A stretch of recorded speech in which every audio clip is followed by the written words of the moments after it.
Good afternoon, everyone. Sorry to keep you waiting. My name is Celia Johnston-Blue. I'm the president and CEO of the Massachusetts Women of Color Coalition. We're a member organization of the Worcester Community Labor Coalition, who is hosting this event this evening. I want to first thank all the candidates for coming. Every candidate was invited to attend this evening, we appreciate those of you that were able to make it tonight. Since we're a little bit behind schedule, I'm going to keep my welcome remarks to really minimal so we can keep this moving. Welcome. Our democracy is about us making the choice of who we want to vote for, who resonates with us. And tonight, this gives us all an opportunity to hear from these candidates. And most importantly, we exercise our democracy and get out and vote. And so I hope that this inspires you to get engaged, talk to your family members, talk to your friends, and make sure that we get as many people out to vote as possible. I'm going to turn this over now to our moderator, Sandy Ellis, who is a longtime Worcester activist and lifelong Grafton Hill resident. She is a registered nurse and the Central Mass Community Organizer in the Legislative Division of the Massachusetts Nurses Association, another member of another organization that's a member of our coalition. She is tonight she will be serving as the moderator, as I mentioned, and she will do a fabulous job. And I'm going to turn this over to her now to explain the format this afternoon, and then kick it over to Margot to explain the questions and how we're going to do the questions. All right.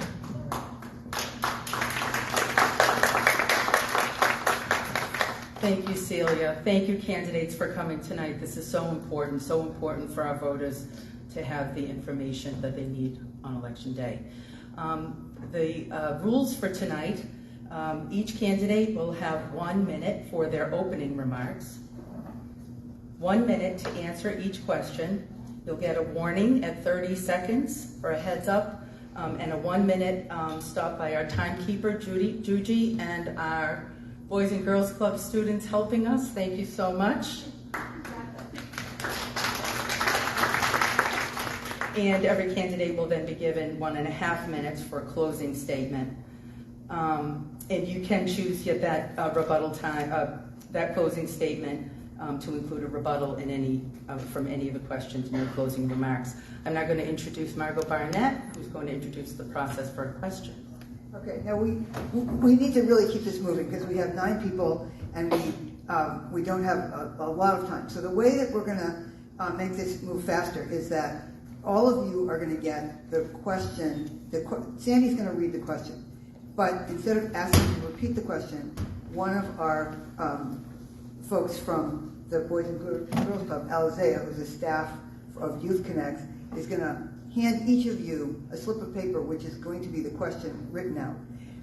We are going to, another one, a student member of Youth Connects, Jaden, is going to pull a name out of the hat, and that's going to be the person who has to answer the question first. So we're going to go, so that person will get the question first, and then Sandy will say who it is. Then the candidate to the right, we'll go to the left. To the left of that person will answer it next, and it'll go down to the end of the table and then come back to the beginning. We have 6 questions and 9 candidates, so not everybody will have to answer a question first. That's the luck of the draw. But we want to make it move as quickly as possible between each candidate, so you won't need to have the question repeated because you'll have it in front of you. So that's the way it's going to work. Okay. Are we ready, folks? Fantastic. Jaden? Oh, I apologize. The opening statements. Well, who goes first for the opening statements? Sorry, let's do that, Jaden. And first for opening statements, Maureen Binienda.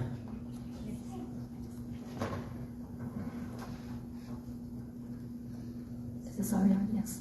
Welcome, everybody. I'm very happy to be here tonight. This is my first time to have this conversation with you. I have spent 46 years in the Worcester Public Schools. Anyone that knows me will say I am a lifetime public servant. I've dedicated my life to educating the students of this community, and in that time I have accumulated a very large wealth of experiences from the ground up as a teacher and then also as a superintendent. I will bring that much needed expertise and experience to the school committee as I work collaboratively with them to ensure the success of all our students by meeting their needs and going above that to provide opportunities that will be invaluable to their success as adults. Thank you. Thank you. Laura Clancey. Thank you. Thank you for having us here tonight. And I'm Laura Clancey, and I'm running for my third term on the Worcester School Committee. And I hold a bachelor's degree in early childhood from Worcester State and a master's in educational psychology from American International College. I'm a parent, and I have 2 children in the Worcester Public School District. My daughter Tegan is up here in front. I'm also an educator. I'm a licensed guidance counselor with over 17 years experience working with students involved in the juvenile justice system. Just to let you know, some of the things that I've done during my term on school committee is we aided in getting during the COVID shutdown and providing safe buildings for our students and staff to return to. I've requested that administration work with community counseling agencies to have the ability to come into our schools to provide school counseling during the day to work with our students in conjunction with our staff. We've also hired a new superintendent. We've made some significant improvements on communication with our caregivers and students. We still have room to grow, but this has been one thing that I've really pushed for over the first 4 years since I ran. I've also worked as chair on governance and employee issues, and alongside with member Novick, we've taken a huge undertaking of updating some of our outdated policies. Thank you. Thank you. Nicely done on keeping it to the 1 minute so far, gang. This is great. We're working out the kinks. Thank you. Kamara. Hi, everybody. My name is school committee member, Jermoh Kamara, and this is my first term serving on the school committee, and it has been a pleasure to serve this community, our families, our educators, and the entire district. I asked for your vote on November 7th as the positive choice for my district, which is District C, the new school committee seat that I'm running for. And my background, public health, master's in public health, working at the university. For the 1 year under my belt, I want to say that I have also been a salient voice on key issues around hiring, around the development of even our hiring system, around the mental health system or strategic plan for the mental health task force that we have going on. I have been instrumental on other DE&I efforts, wellness efforts. I have visited a lot of schools in my district, along with schools in my district, meaning District C, schools elsewhere, and I know that I'm the best choice to continue this work in supporting the superintendent in our district. So I thank you and ask you for your vote again. Thank you. Jermaine. Is this on?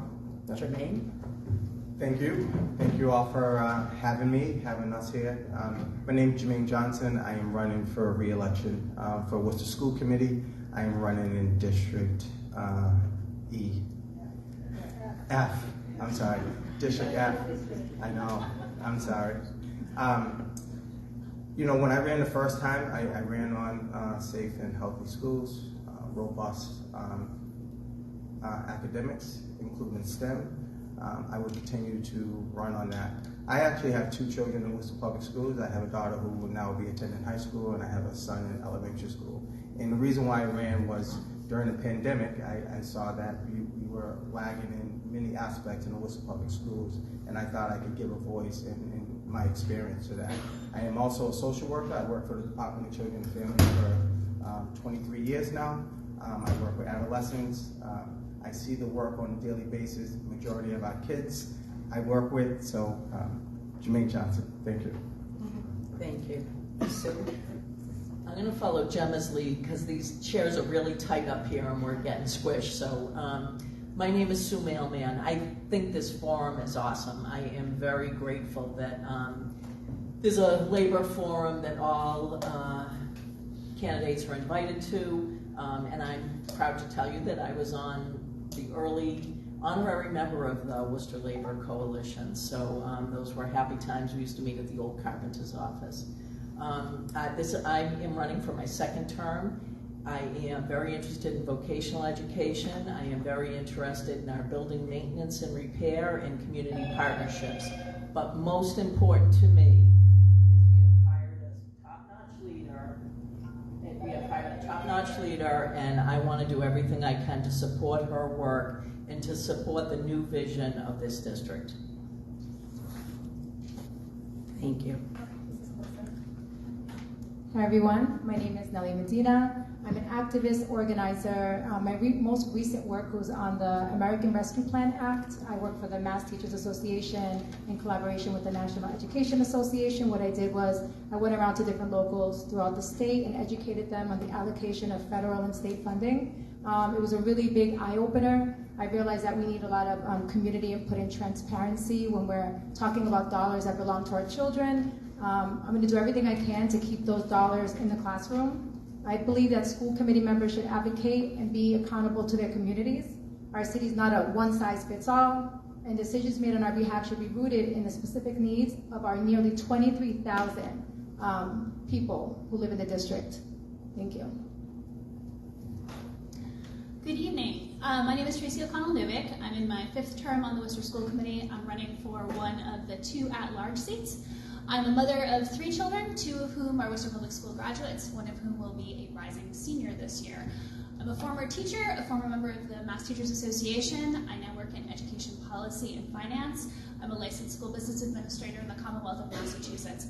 I want to emphasize that I'm really, really proud of the work that we did this past term. I'm thrilled by the work of the new superintendent and the administration that she has brought in. I'm really proud of the revolution that we've caused in terms of having district-operated transportation. My continued advocacy has continued at the state and the federal and the local level in terms of the facilities work that we so badly need across the district. And I'm really glad that we're really fostering a sense of belonging for all students in our schools, finally, and focusing on mental health. It's crucial that we continue to move forward together, and I hope that you not only will consider that in voting for the at-large race, but that you'll consider that in moving across the districts. Thanks.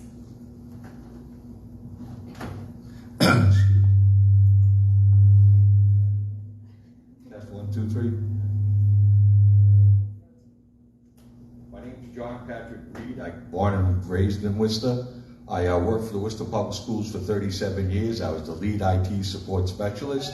I started an intern program at Clancey Community College that was recognized by the Science Board as the best in the country. In fact, we're the only 2-year college that was recognized for the support that we had and the placement efforts that we had for the students that went through our program. After the school, I actually was in the U.S. Air Force. I received a Meritorious Service Award in the military for work that I did there. I was a founding father of Park Spirit of Worcester to help improve all of the city's parks. I'm a founding father of Coe's Pond Watershed Association, which you all might now know as the Tatney Brook Watershed, and I helped move the Stearns Tavern to Coe's Reservoir. I've helped restore our ponds, lakes, and parks. I believe that what we do for the students goes way beyond the hours they spend in the classroom. That getting the kids outside into places is a necessary thing that we need to do. I thank you for having this forum today, the opportunity to introduce myself, and sorry if I went too long, but I had about 4 pages of stuff, so please excuse me.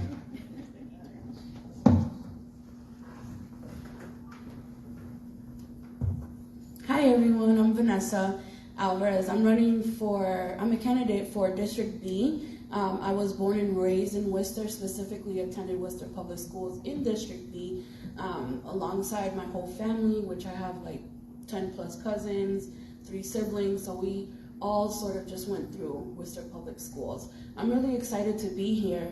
I have my bachelor's in social work, and I also have my degree in juvenile justice and youth advocacy. I also have my master's in social work.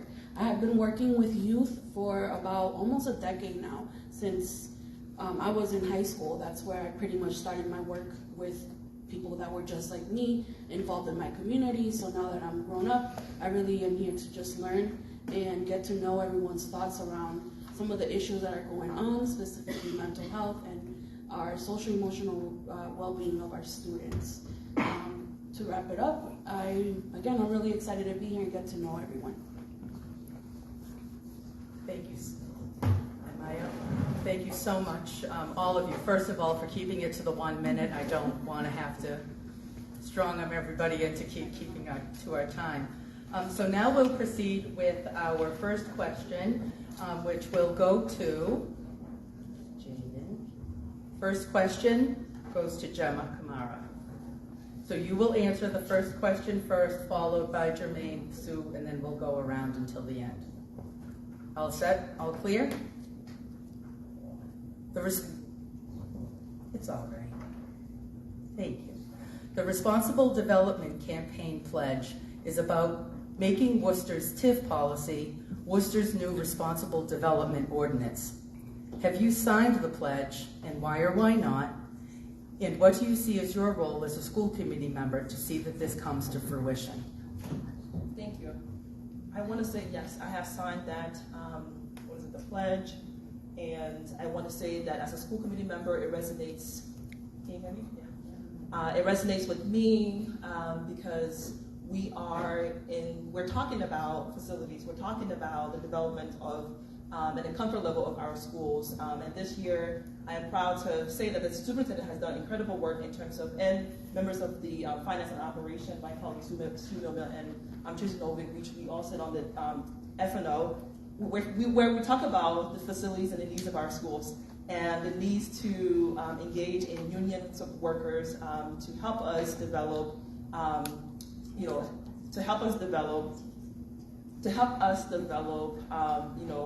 ways in which we can make our schools safer and also better in terms of comfort level. So that's kind of where I stand. Thank you. I also support and signed off on the TIF as member Kamara. Sorry, I'm not talking member today, but Jermoh Kamara said, we have worked hard. We have done a lot of work and a lot of talk around our infrastructure in our schools. Again, as I said the first time, and one of the things that I'm kind of proud of is, one of the main things is, as I said before, during the pandemic, when kids were back to school, I really fought hard for safe drinking water in schools. And, I'm excited to say that, I think at this point we have every school, just about every school, that has water bottle filling stations in school, which I think is important for our kids moving forward. I can tell you that I have gone out in my 2 years. I've been to 33 schools. I got a good look at a lot of schools. I got a good look at the structure in there, the work that needs to be done. And I will continue to advocate for our schools' improvement in regards to safe, healthy schools, the breathing, the air quality, and also the structure of our schools. Thank you. Thanks for asking my favorite question in the whole wide world. My adult life as a contractor, a union contractor in Worcester, this issue has been uppermost in my mind. We have had great economic development in this city over the last number of years, but we have not included all of community in that. I have advocated that we have responsible employers, that the jobs are going to folks that are part of registered apprenticeship programs. I see that as a direct connection from our vocational schools to apprenticeship programs to jobs in Worcester, good jobs. You can be a responsible employer and even have non-union employees, but by and large, the employers that graduate the most journeymen are apprenticeship programs. This is long overdue in the city. I'm going to be at the TIF meeting. I hope the MTA and everybody will be there to support these policies. They're critically important. Thank you.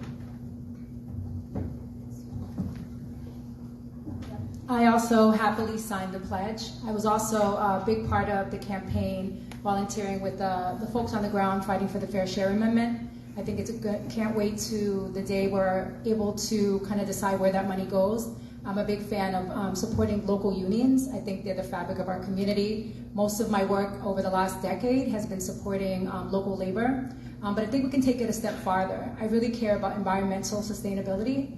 I love what they did with Doherty High School, where most of the school will be run by solar energy. I think we need more of that. I also think we need to bring our children into the workforce by giving them opportunities in 11th and 12th grade to be part of unions, to understand that they can be a part of the fabric of our community. And so the TIF is really important to me for that reason, but I also think that sustainability is huge. We need to retrofit the buildings that exist with solar panels to save energy because our earth is dying. It belongs to my son, who's a first grader at Worcester Public Schools, and I want to make sure that it's here for the long term. Thank you. Thank you. Yes, I have signed on. And part of why is, first of all, because in Massachusetts, school committees are the employer of record for collective bargaining reasons. So we are actually, unlike, say, the city council, we're actually the ones that negotiate and sign contracts with our collective bargaining units. And part of how I think about my service on the school committee is how we are making sure that we are responsible employers, because that's actually part of our job. It also does include a new burn code high school. I want to mention that. It hasn't gotten mentioned so far. I think that's one of the most important things in there. We do need to start planning for growth in ways that actually involve our schools, and we're not actually doing that. That's not on there, but I did push back on those who sent it to me and said, hey, let's include that. Do want to mention also, it's referenced by some of my colleagues, but we did provide a 31% increase in facilities maintenance this year, which is enormous and huge and overdue. We're also spending $10 million in ESSER funding this year on top of the $12 million that we've been spending over the past 2 years for ventilation projects, but also more general building projects. Yes, if I understand this correctly, Worcester's TIF is tax increment financing? All right, they didn't explain all this little piece they gave us. I'm in favor of businesses in the community leveraging their money so that they actually get a cut in their taxes in order to invest in Worcester. I know that Sue Mailman, I've been in many meetings that she's been at where she has advocated for it. I know all these people on the committee, everyone's saying they'd sign the pledge. I'd like to read it first myself, but I am in favor of the idea of leveraging money to make it so it's better that businesses and the community can work together. I also was in the laborers union as part of the employee in the Worcester Public Schools. Thank you.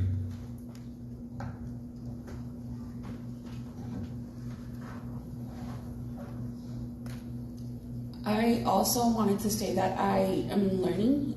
I have not signed it, but I'm here to learn, and listening to everyone's feedback around it, it really makes me want to go like right now and read it and sign it. I am in favor for having better, air quality, better classrooms for our students. And as I continue to learn, I hope that this is something that we can move forward continuously. Thank you. I also have not at this time signed the TIF. I have actually not been asked to or have seen the document. What I do want to say about the tax financing is that I do think we do need a plan, especially for our students and families in Worcester, around the issue of housing. There just isn't enough housing for the needs of our students. Many of our students in the Worcester Public Schools are doubled up, and there's a lot of movement of some of our students going from school to school. So if there's going to be special tax financing to help save money, I think there also has to be some planning around also transportation, because the way transportation is in Worcester, it's not accessible to our families or our students. Thank you. Thank you. And I have signed on to the TIF. I'm actually a union member from a strong union family. It's very important to me, and as Member Novick had stated, that we have a need in our infrastructure right now in our schools, and that's one of our main focuses, is getting these buildings up to par. I actually had a student, my daughter was at Nelson Place when she had bricks falling down on her head, so I know how important it is that we get our buildings up to par. Your sister. You get the new one. So it's very important for us to sign on to this and make sure that, we're getting our buildings up to date. Thank you. Okay, answering first next will be Jermaine for our second question. And I just have to say, as the moderator, thank you all so much for not having me intervene. Appreciate that.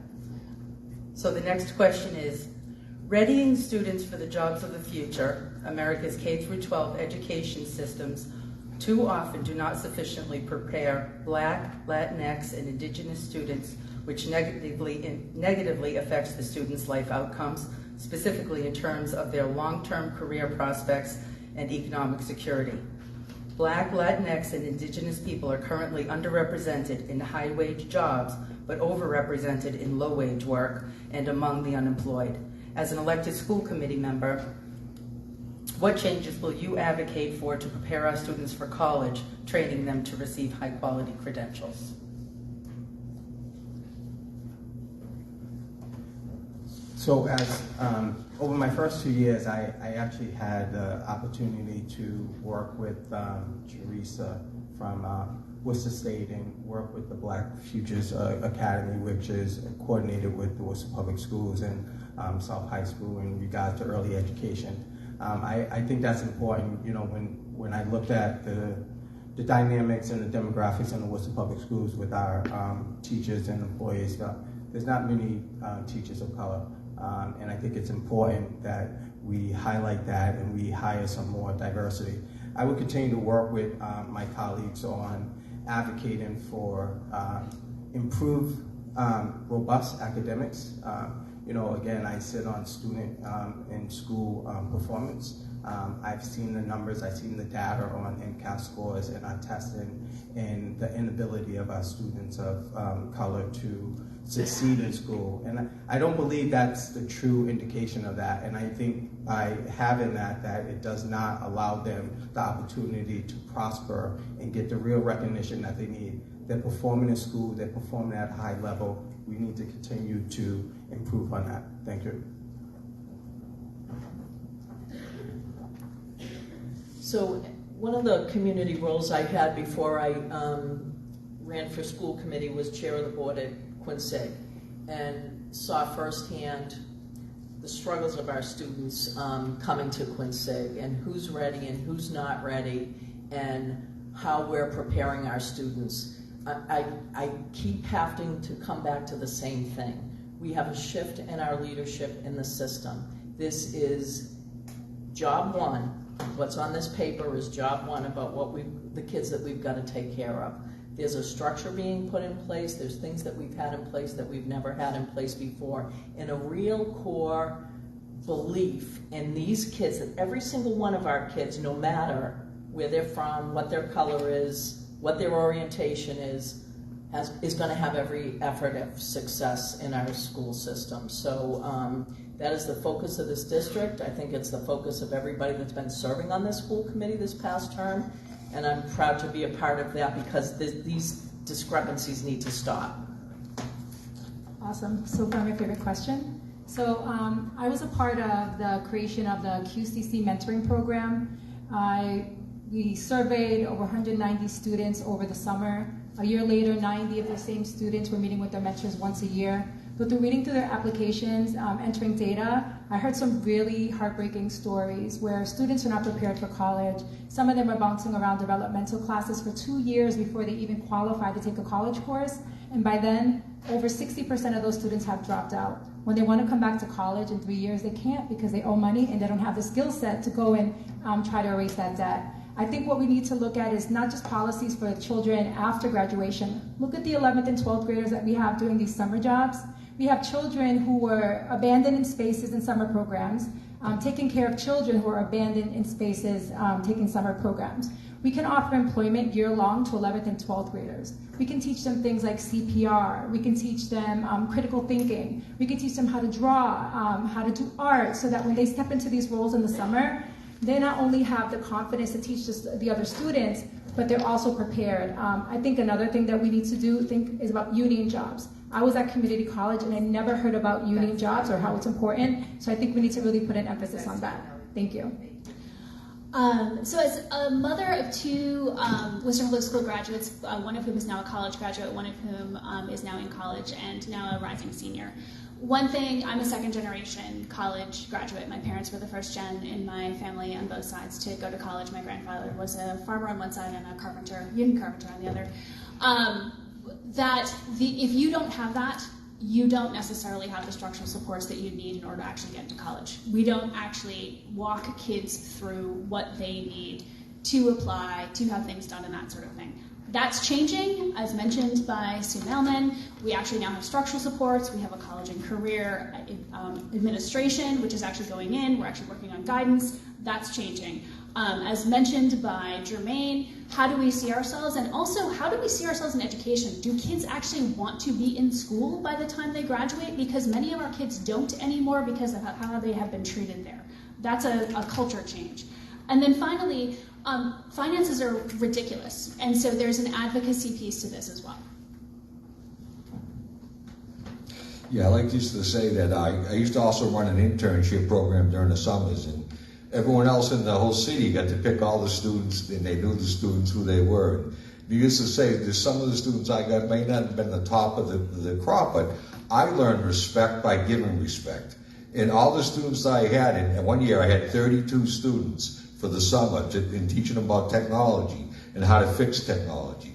And what I can say to you is that if it doesn't start at home, if the parents don't support the children, that child's also already in a deficit.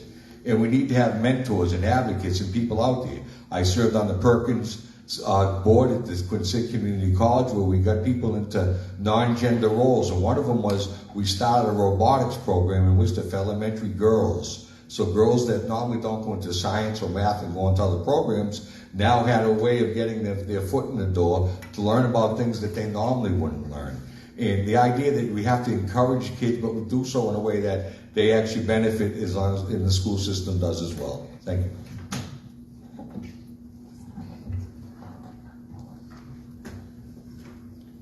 So speaking as a Latina first-generation college student, when it comes to readying students for the jobs of the future, I really, really believe that teacher and student relationships play a huge role. I was an avid student, and my relationship with my teacher was everything.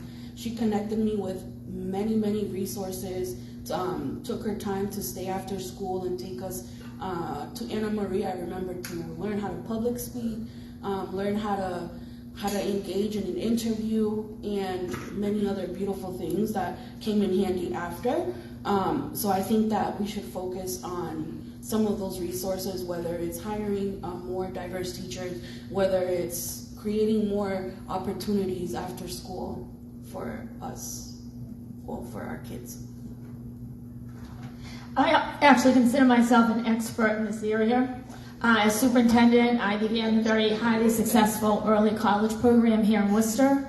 I also started the Innovative Pathway program, where our comprehensive high schools go to Worcester Tech and get training also in the vocational fields. When I was principal at South High School, I had the highest number of students of color involved in any of the high schools in AP courses. I also began as superintendent the college and career program required for all 9th and 10th grade students. In the 80s, before internships became required, I ran internships at South High School. I have also been a coach for special ed students, many of the students still on the job. Began college visits before they were required. I expanded last year the early college program into the Quabog School District as I was their interim superintendent, and I'm now working with Holyoke Community College to also expand their college program. Thank you. I'm going to be honest. I look at this question, it says advocate to prepare our students for college. I believe that we need to start preparing our students for any pathway that they choose. High quality, high paying jobs are actually most likely union jobs at this point.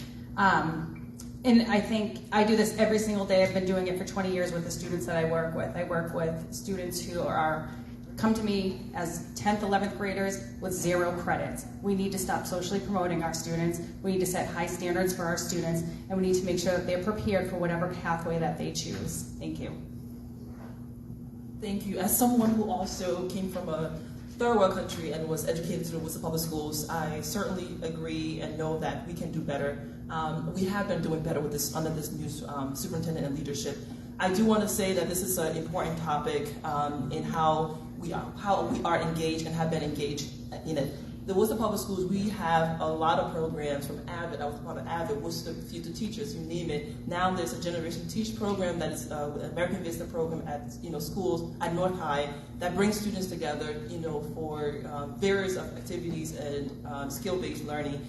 We have the Innovation Pathway program. We have Chapter 74. We have a lot of things, and I think what we miss is how can we bring those together? How can we partner students with advisors in the field, because when I taught at WPI, we put students in the field and we assigned them with advisors, and these advisors kind of coach them on job readiness skills and things that they should prepare for or be prepared for, and how they can use their opportunities now and also for the future. That's the piece that we don't have, and with this new Department of College and Career Readiness, I think we're going to do that because I've been advocating with that department. Thank you. Thank you.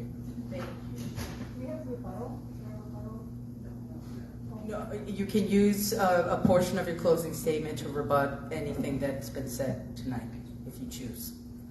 All right, next question. The first responder will be Sue, Mailman. Massachusetts needs a clean energy workforce to expand by 37% to meet the state's decarbonization goals. Worcester Public Schools could play a role in meeting this by educating our youth about career opportunities in a decarbonizing economy. Would you support a curricular focus on climate change and green jobs preparation in the Worcester Public Schools, and if so, how? That's a great question, That's a great question and a curriculum-based question that I don't 100% know the answer to, but I can't understand why any science curriculum at this juncture would not have this work of climate change and green jobs as part of it. We are, as many of the Labor Coalition knows, working with the community colleges, also working with our night school, which is, all of you know, is part of Worcester Public Schools. These are some of the programs that we can utilize. And in addition, I guess I'm thinking the electrical program, the HVAC program, our current Chapter 74 programs have this as part of their curriculum already. But it can be broader into, as we make academic and vocational programs talk to each other better, there's a role to improve our offerings. Thank you.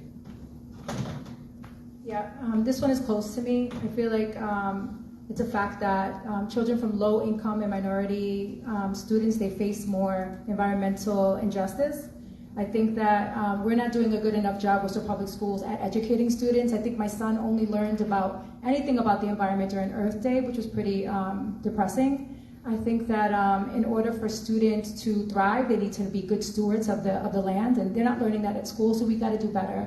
I was actually the student representative for the Perkins Non-Trade by Gender committee at Worcester at Consigna Community College, and a lot of the young women don't know that they can have a career in electrical engineering, or men know that they can do work, with the environment. I think we have to do a better job at non-conforming gender roles, making sure that that's not a barrier to success, and how children proceed to view their future, right, of employment. But I also think that we got to do better and have a curriculum. There does not exist a curriculum at Worcester Public Schools to teach children about the environment currently. I want to change that for my son and for all the other children at Worcester Public Schools. Thanks.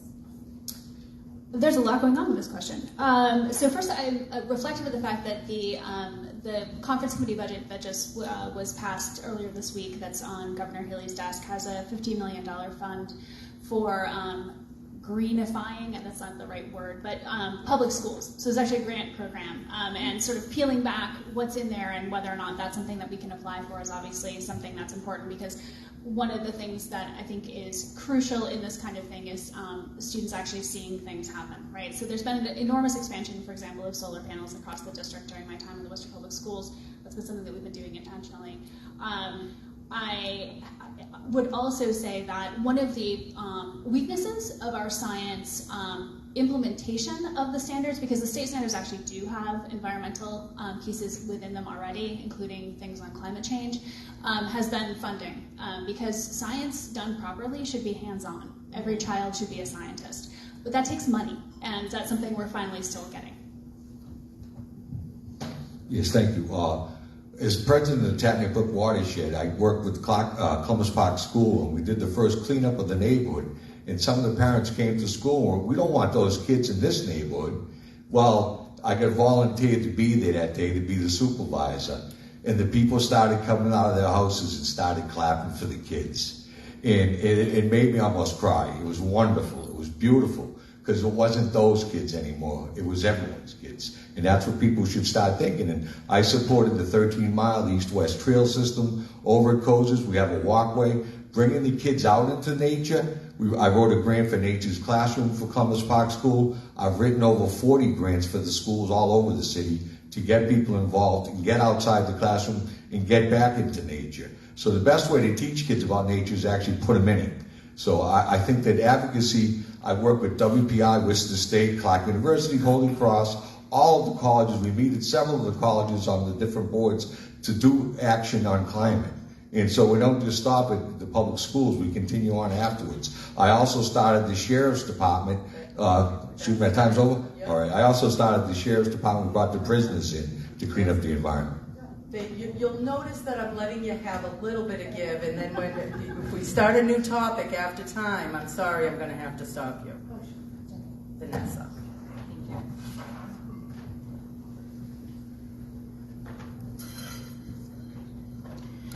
For my answer, I would like to say yes. I would definitely focus on climate change and green jobs preparation within the Worcester public school systems, just because it's really important. A lot of you guys made great points connecting our students or youth in general to the world, to their environment. It brings a lot of good energy. And when kids are noticed, they can really start to build their voices, their interests, and their relationship with their environment.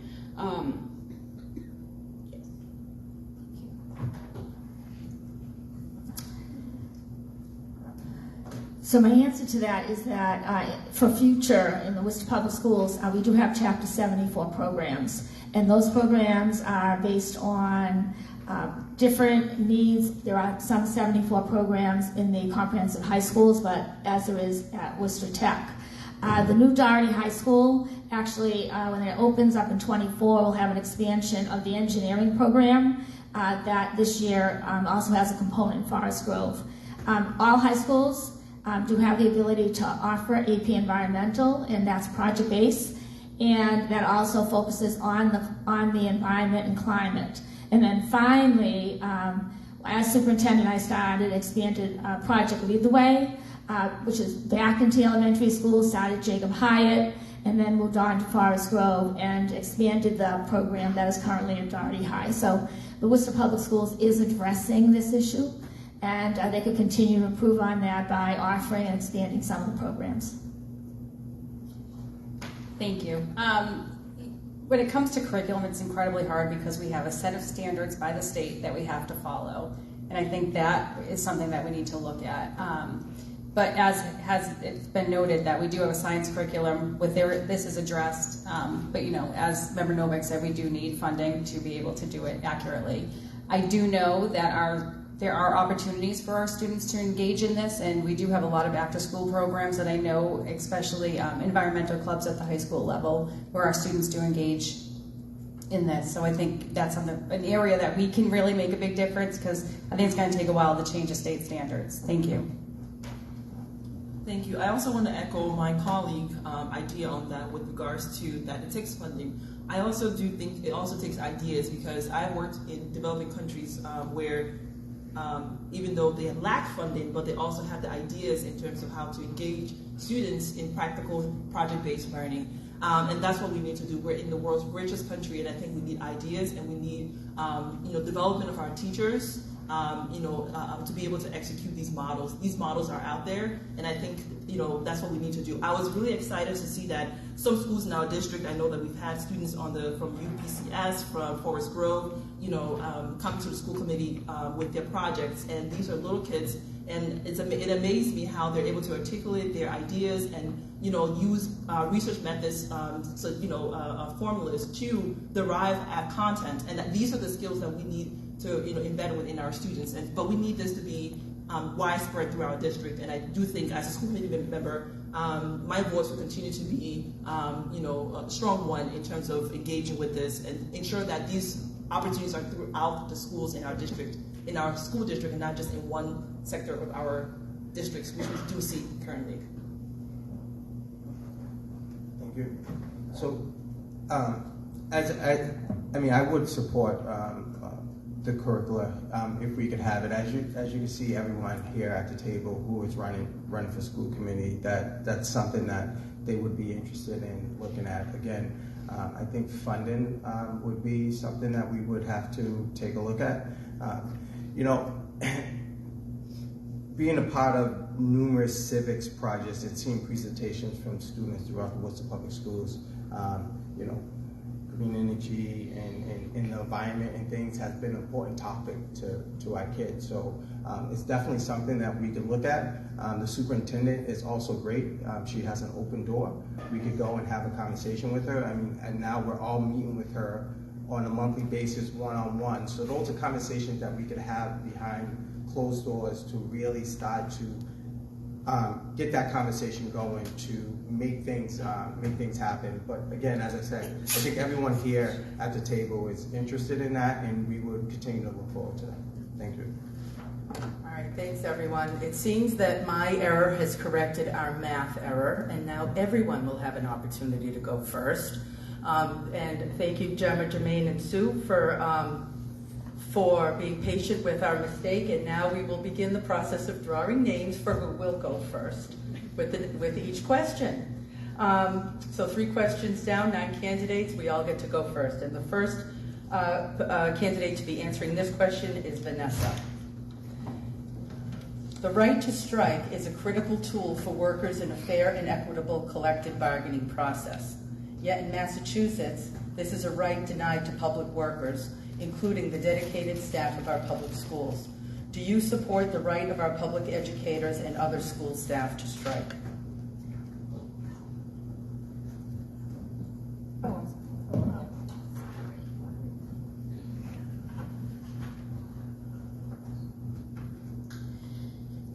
I think for myself, sitting here and learning what everyone is going through, and also like how this affects our staff, right? So those are kind of the questions that pop into my head. I can't really say yes, I can't really say no, because I'm still learning about this issue myself. But I do want to know what it means for workers to go on strike, and also for not. Like, what does that look like? How is that going to affect the people that do attend our schools and work for our Worcester Public Schools? Okay, I do not support the right to strike. The reason I don't for teachers is because, first of all, let me say, I do believe in bargaining and negotiations, and have been in many bargaining and negotiations as a teacher and as superintendent. When I first became superintendent, there were 9 contracts for me to negotiate, and last year in Quabog, I had 3. So I understand why they want to maybe get to the point of strike, but I'm more a supporter of negotiations to that, because where do the children of our families go when they can't go to school? So it's very important that there's a place for all the students to go, and if the teachers are striking, there are families that are totally disrupted, and schools can't continue to do the job they have to do. So I do not support the right to strike. So this, as a union member, this one's a tough one for me, to be honest with you. I will say that when it comes to teachers in the school district, we were almost there, but we had almost planned for a strike, but we fought tooth and nail to make sure that we negotiated a lot just to make sure that we did everything in our power to avoid a strike.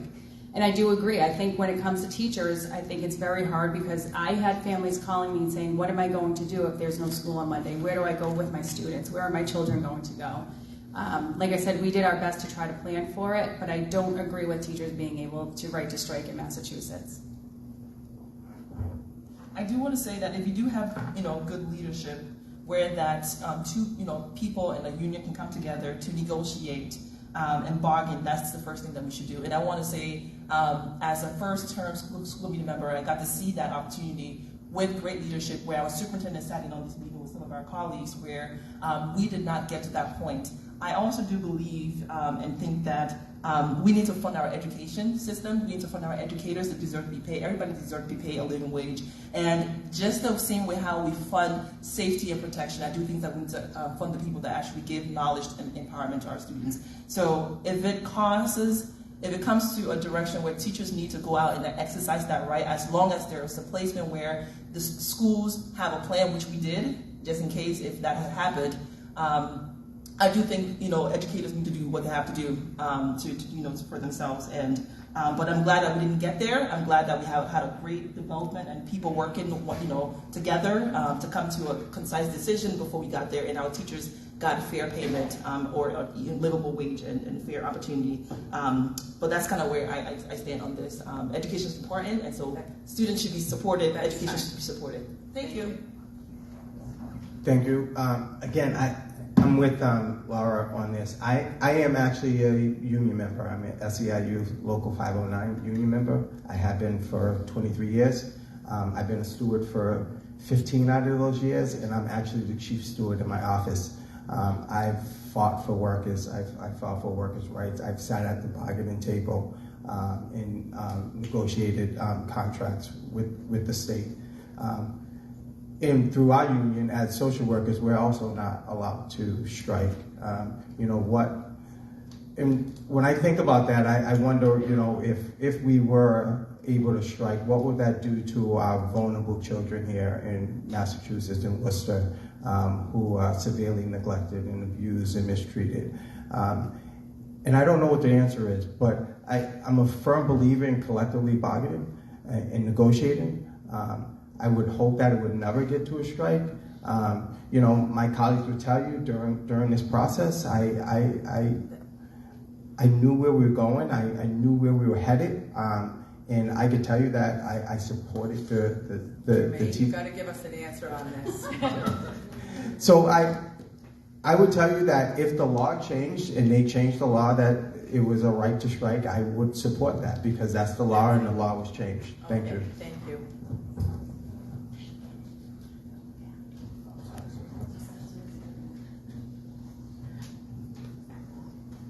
I'm going to waffle to the last 5 seconds just so you know that ahead of time.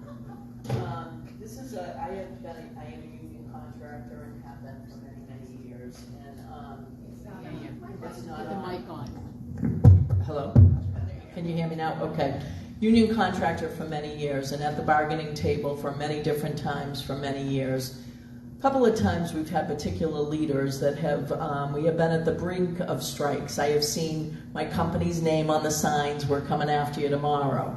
We've never hit that strike, but I've seen what happens to relationships with the customers during that time. Worcester, as much as we want to say sometimes Worcester is a union town, I do not believe it. And I am bringing my building construction mentality with me. We have not been strong on these issues. Some unions get in, some don't. We don't take care of each other. We should do way better with this stuff because if we don't have these unions representing us, then nobody's going to get paid a living wage, nobody's going to get paid health insurance, and nobody's going to get paid other benefits. All right, I'm in.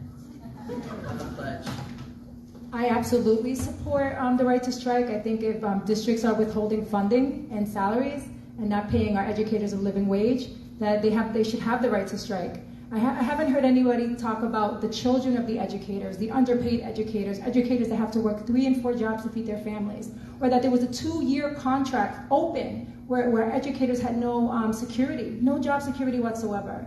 We need to really think about educators as we do the vulnerable children of our educators who sometimes never see their families because they're working 2 and 3 jobs to feed them. It's not okay that our educators are sacrificing so much to take care of our children and that they're not seen as equity partners in the education of their own children. And so we have to do a better job at representing, protecting, honoring our educators, supporting them. I serve in the pledge. I think that the right to strike is long overdue, and I'm hoping that we can get there sooner than later. Thanks. Maybe that I know too much about this one, because of course in Massachusetts the right to strike was taken away from public employees by Calvin Coolidge dealing with the Boston Police Department. When I think about this, honestly, I think less about our teachers, which is said with the greatest of respect as one who was formerly one, and honestly more about our bus drivers, our school nutrition workers, our paraprofessionals, our bus monitors. We have people in our district who don't have college degrees, who in many cases have less options than those who most teachers have master's degrees.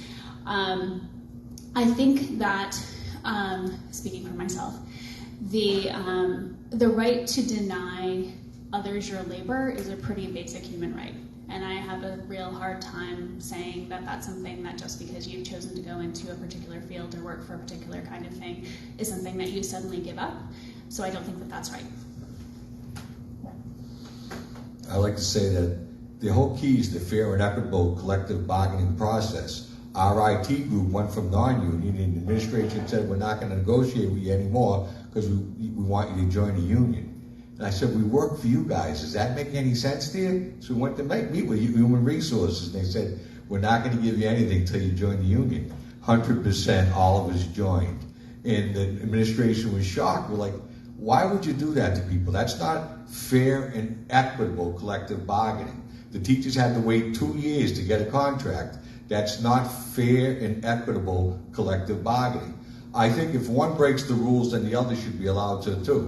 And so for me, it doesn't matter. We should either get the law changed or step up on the whole collective bargaining process and have it advertised in a way that shows respect from both sides. That the people negotiating for the administration should show equal respect to the people that are negotiating fair and equitable contracts. No one's looking to get rich by going to the school department. I know when I joined, I got less pay working part-time than I did full-time working for the city of Worcester. Thank you. All right, we only have time for one more question. Our late start dictated that we're about to end, and we're going to have time for just one more question, and the first person to answer that is Nelly.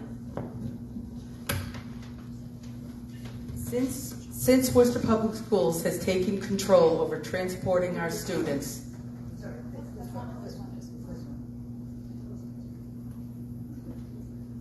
sorry about that. I like that one though. Thanks. Since Worcester Public Schools has taken control of transporting our students, students are getting to school on time, we've saved money and ensured local jobs. Can you share your thoughts on that and how the Worcester Public Schools can learn from that success and apply it to other areas? Well, as the ARBA representative for the MTA and the NEA, I can say that I was really happy that they spent so many millions of dollars on a fleet of buses, and most of those buses were economically friendly. However, we still need more bus drivers. I know that from being on the inside. We don't have bus drivers to drive those buses. We have opportunities, as Tracy spoke about, Laura spoke about, after-school programs for children to interact with their environment. But the children in my district, in District E, do not have that opportunity. Children from Washington Heights all the way to Upland Gardens have no way to access after-school programs. They are the forgotten children. And so we've got the buses. I think we have to do a better job, raise salaries, do whatever it takes to make sure that those buses are equitable, that are there, so our children can enjoy the opportunities that exist. It's great that they're getting to school on time. They're doing a little better. But we do have children who are not able to participate in common, everyday, opportunities that students with privilege can partake in. And when I say privilege, I mean that your parent has a car. Thank you. This is why I ran for the Worcester School Committee 4 years ago. I was sitting in my kitchen waiting for another text message from one of my kids to see that they actually had gotten picked up on a cold March morning, and I decided that I was sick of it because no one was actually changing anything. And it took us a while because we had to do it over the direct recommendation of the previous superintendent, but the school committee did vote unanimously to bring transportation in-house, and I am very, very proud of that. It has been very effective. I also was the one who made the motion to buy the buses, which saves us an additional $1 million a year. So we're saving money, and also I am privileged to serve on the negotiating team with our transportation department. I was sitting across the table from drivers and monitors earlier this week. And what's good about being able to do that is we're bargaining directly with the employees and can actually fix things as they are broken rather than having to go through a contractor whose main interest, by the way, was to make money for shareholders, not to provide service to our families, and certainly not to have good working relationships with the drivers and the monitors who now work for us. It has worked all the way across the board. As noted, we're still hiring. Please let people know. We'd love to have them work for us. Yeah, in terms of when you transferred from a private to the public schools taking it over, I used to know the bus drivers had a union, the one you did the contract. So I'm in favor of union being having the right to negotiate a favorable contract. If it saves money, it's okay, but the idea that they have representation once they get hired on their new jobs. The idea of expanding into other areas, I wouldn't want to see the people that manage our buildings, our custodial staff, the cafeteria workers, I wouldn't want to see those things outsourced. I think the people that we have on staff do an outstanding job and get way too little pay for the work that they do. So I'm in favor of what we might call it the status quo, but I'm in favor of the workers themselves. So that's my position.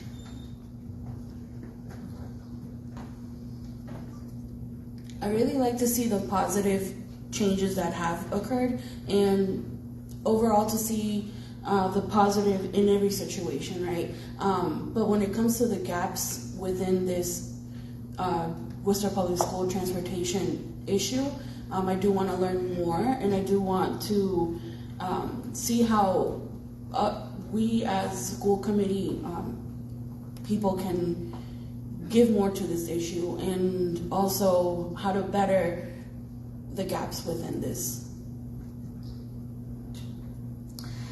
I'd like to see actually proof, more data that students are getting to school on time and that there has been a savings on money. I do know that there hasn't been availability of field trips for students at the times that they would like to, and the athletic students had to schedule their games when they played other districts, like the one I was just superintendent in until after 4 o'clock in the afternoon. So I appreciate the question. I would like to see, certainly if I was on school committee, more data on this and how Worcester Public Schools can learn from this success would be actually to be providing more services for students with transportation. Thank you. I may be less than a minute because it's been amazing. And I think, Ms. Member Novick, if you could support me on this, didn't we make some budget transfers from transportation to cover other costs? Yeah, $600,000. So there was actually cost savings. As a parent, I'm very excited because I sat at my daughter's bus stop every single day for 45 minutes, sick to my stomach, worrying about where my kindergartner was, where my first grader was. We now have the tracking system, which we asked Durham for many, many years, and we have a communication, direct communication, which is so important. So if buses are late, we know where they are, we have people to contact, and they pick up the phone. Thank you. We've made a lot of progress. This new administration, this new school committee member, we've made tremendous progress. And we on FNO, we keep up with the transportation every meeting, except our last meeting where we changed it to look at now facilities and infrastructure. But we've made progress. On top of that, I do think that we can still improve, and other members highlighted that. Some of the after-school programs, the sport programs, I know students in my district, when I'm driving up, I'm seeing students on the sidewalk, and I stop and I ask them what's going on. And there was a time in the winter where we're still, gearing up because we had not hired bus drivers. But I do want to say that the district and the state funding that came into mass hire that has allowed us to hire bus drivers where the drivers don't have to pay for that. That's incredible. So I'm going to say that please tell all your friends, tell everyone that you know that we are hiring. It's a really great job. The department is excellent. It's a beautiful station. We visited multiple times there. It's excellent. We have a district system. It is phenomenal. So we have to do more, and we ask that the community help us in getting there. Thank you. Yes, we have actually, as Jermoh was saying, the facilities is phenomenal. And, I think the great thing about it is we have the ability to bring people in and train them right there at the facility. We're now able to fuel up right at the facility. So it's been great. As a father with the kid at school, I also had the issue. My daughter this past year was a double stop, so she was getting out of school at 3:10 and not getting home until after 4 o'clock. That ended after like another month or so within school. So we were hiring. We increased the pay raise for our bus drivers to get people in and do the job that we're doing. Yes, after school programs has been an issue, but I did speak with Chief Financial Officer and Assistant Superintendent Brian Allen regarding that. The plan is that we will meet again and they will be discussing this in F&O, that should not be an issue this coming school year, that our kids should be able to get to their after-school programs, be able to get to their supporting events on time and successfully. Thank you. So, I think I'm ending it. So when I came on the school committee, this really, I was. This was an item I really didn't know, and I then got to watch, as Gemma just pointed out firsthand, the effort, the system-wide buy-in, the teamwork to get everybody on board to do the best we can do. Is everything awesome? No. Do we need more after-school buses for transportation? 100%. Do we need to hire in almost every job that we have in the school system? 1,000%. But to me, the thing, and the last part of this question goes to it, is what can we learn from this success? Where there's a will, there's a way, and when a team comes together with a single-minded focus to make sure something works, when there's a lot of experience at the table to make that happen, I think it makes a huge difference. Thank you. All right. Thank you, everyone. Thank you for making my job so easy with timekeeping. We have just our final, our closing statements left, 1.5 minutes each, and our first candidate to provide opening statements, closing statements, is John Patrick Reed. I thank you for having this forum today. It's great to be able to be here and listen to all the different ideas and viewpoints and perspectives. This is my first time as a candidate for public office. I've been involved as a community organizer all over the city, from moving Stearns Tavern to working with Clark University to build the building on Main Street as a finance person for St. Peter's, St. Andrews. I negotiated the deal as president of Park Spirit for the bank on Park Ave, that they have a family movie room now as part of the community, one of the first in the country. I helped with the airport when they had the glycol coming down, dangerous chemical.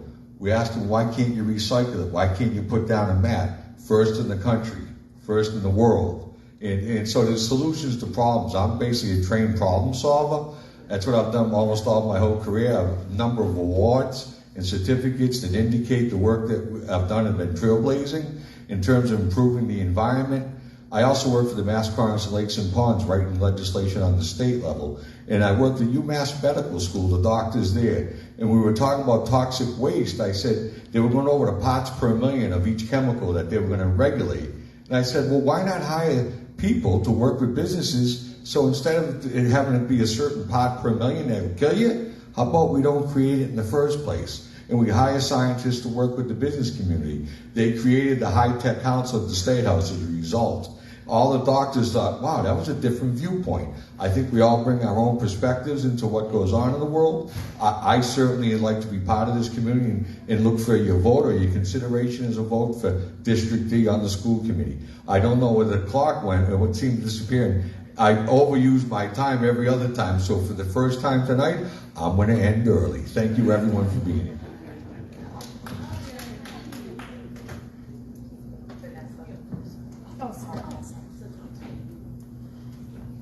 This has been a really, really great experience for me, a great learning experience for me. This is the first time that I've actually ever done something so public. I've always been behind the curtains and helping others kind of shine and learning through that experience. So being here up front is definitely different. But I can say that I don't feel anxious, I don't feel nervous. I actually feel really excited more than anything because I've learned so much today. There was so many issues that we talked about, and like the right to strike. I've learned a little bit more about that, the Worcester Public School transportation, climate change, creating and connecting our students to what's going to happen after graduating from high school, right? And most importantly, you guys highlighted a lot of important and informational things around the TIF. So what I can say to wrap up my time here is that I can't wait to sign that. That was really something that stood out to me tonight. And thank you for having me here. And I can't wait to continue to connect with you guys and learn more about our community and also our connection, the connection between our students within our community. I think that's really important. I'm the only school committee candidate that has been a teacher, a coach, department head, assistant principal, principal, and superintendent. I've done this work now beginning my 48th year in education. I continue to do this work now as a current superintendent. I have personally, positively affected the lives of thousands of Worcester Public School students. I believe experience matters. Thank you. Thank you. First, I'd like to thank all the organizations who for holding this forum here tonight. It's so important that we get to hear everybody. Again, my name is Clancey, and I'm serving my second term for the Worcester School Committee, and I'm running for my third term for one of the 2 at-large seats for November. And ultimately, I'm in this race for the right reasons. I'm a parent, I'm an educator, and I'm the voice who builds consensus to get things done for our district. I want what you want for our schools, safe, welcoming schools where we provide top-notch educational opportunities for our students. They need to have the tools to be ready for whatever pathway they choose after they graduate. I want to provide our students with programs and partnerships to ensure that all their social, emotional health needs are being met. Create environments where our staff and our educators feel valued and supported, and buildings that are structurally safe. And ultimately, consensus, not division amongst our team. How we work together to get the work done is working together. We set the tone for the district. And if you feel the same way, you can look up my social media pages at Clancey4WPS, where you'll find my website link. And again, I'm Clancey, and I humbly ask for your support on November 7th. Thank you. Thank you. I do want to share an observation, because it appears that the fields, like the social worker field and the education fields, these fields that are highly needed in the work with people, they're the most underfunded, but yet I heard that they're also not allowed to strike. Anyways, my name is Jermoh Kamara, and I ask you for your vote on November 7th for the District C seat on the Worcester School Committee. I am the only intellectual and positive choice with great experience, and I quote that again. And so I advocate, I ask questions, I do more than just showing up. In my 1 year, the records are there. I follow up until I cannot follow up anymore. One-on-one with departments, I follow up until I see what is done. That's what we need in our district. We don't need people that are just going to fall through. We don't need to elect people that are just going to just fly by because of politics. I'm the positive choice for District C. And issues like mental health, sexual health, wellness plan, I've been on that. Safety and security of our public schools, and facility maintenance. We're on top of that. College and career vocational education, that's my voice, is strong on that part. Chief Diversity Department, the name change though, but the HR department, that name change also, I'm not gonna call it. I've been on that also. I'm glad we have a new Chief Diversity Officer. It's Chief something officer now. Thank you, Chief Equity Officer, thank you. And I look forward to working with that department. I also look forward to family community engagement. I had a meeting with them today, wonderful people, a whole plan, wonderful. So I'm gonna end there and ask you again, November 7th, tell everybody, vote for me, Jermoh Kamara. Thank you. Actually, I will stand for this. So my name is Jermaine Johnson. I'm running for re-election. I am running in District F. Again, as I said before, I'm a father of 2 students in the Worcester Public Schools. I am a social worker. I am a union member. I'm a chief steward. I have advocated and worked with children and families my whole life. I'm actually a youth coach. I coach baseball. I coach football, which I'm not at practice tonight. I coach high school basketball as well. I've dedicated my life to children in here in Worcester, and I would continue to do so. You know, I'm going to say this, and people could take this however it is we have a new superintendent, and as many people in this room were a part of that process and watched this process play out. We did a nationwide search, and I believe I know we have the right person for the job. And what I'm telling you is that the team that we've had put together on the school committee has been great. We all worked hard, we are ambitious, we're strong, we fight, and we have a lot of will. We need to ensure that we keep people on the school committee that are willing to work with that superintendent, her administration, our teachers, our students, for the best outcome that we could have moving forward for the Worcester Public Schools in the district. Thank you very much.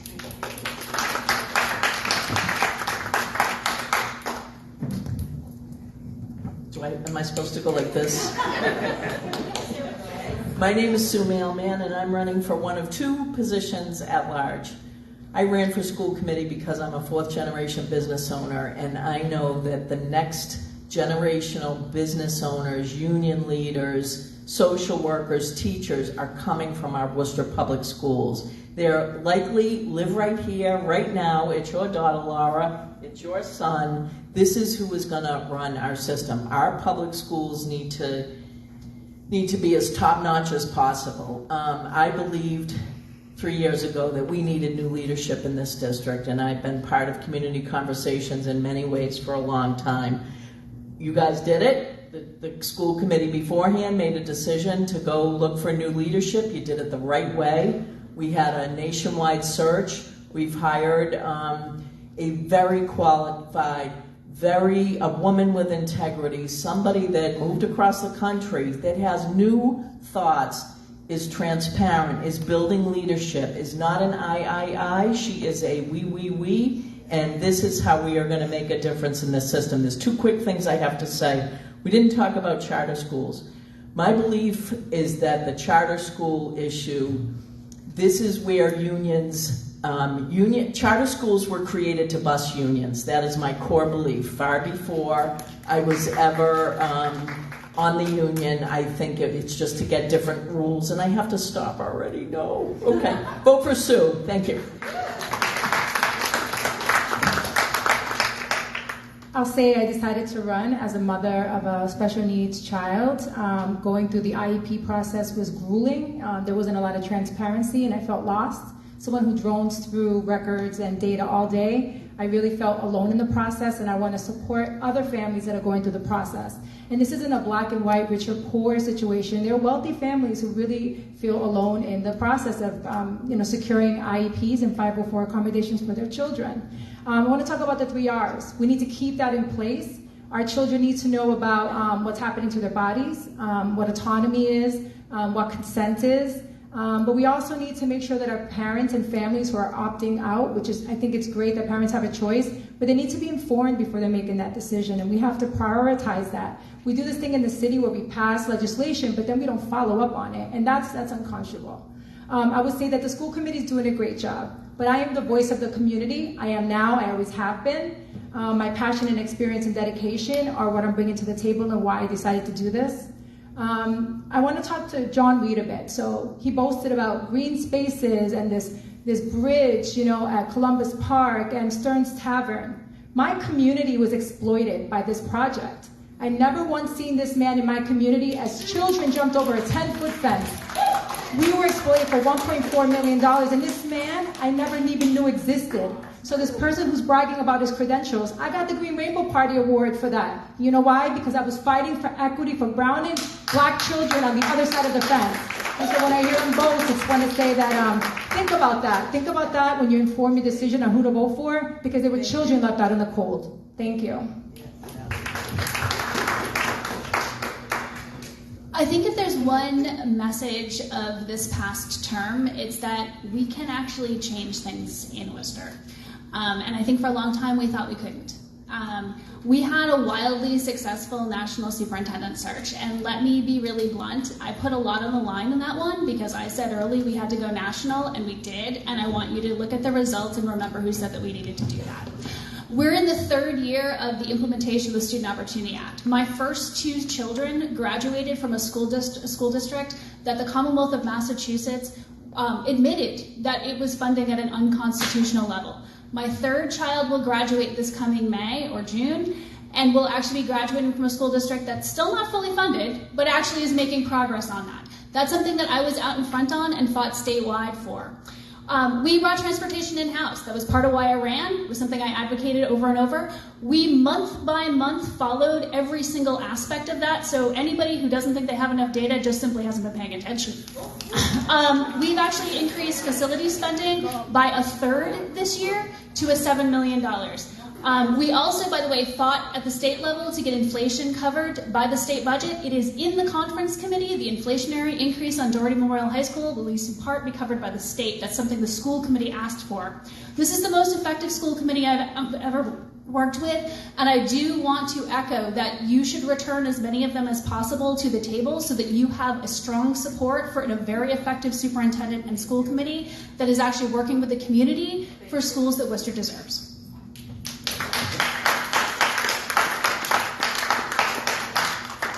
I'm going to yield the microphone to Celia, but I just want to thank all of our candidates one more time tonight for participating, for your honesty.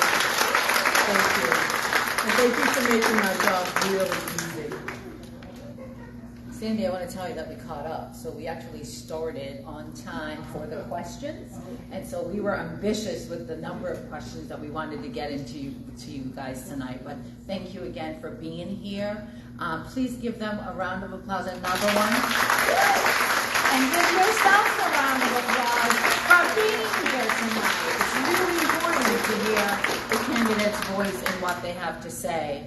I will be very quick to get us out of here in a minute and be on time to let you out. I want to thank Ernie Floyd, Operator Unity Radio, 97.9. Manny J Media, Manny Alvarado, sorry. Liz Hamilton, Boys and Girls Club, for being a gracious host this evening. All of our youth from Youth Connect that's helping us, and Alicia. And to our planning committee, Fred Taylor, who couldn't be here with us tonight due to a death in his family, Juju Diamondstone, Margot Barnett, and Sandy Ellis are my colleagues on the planning committee for this event tonight.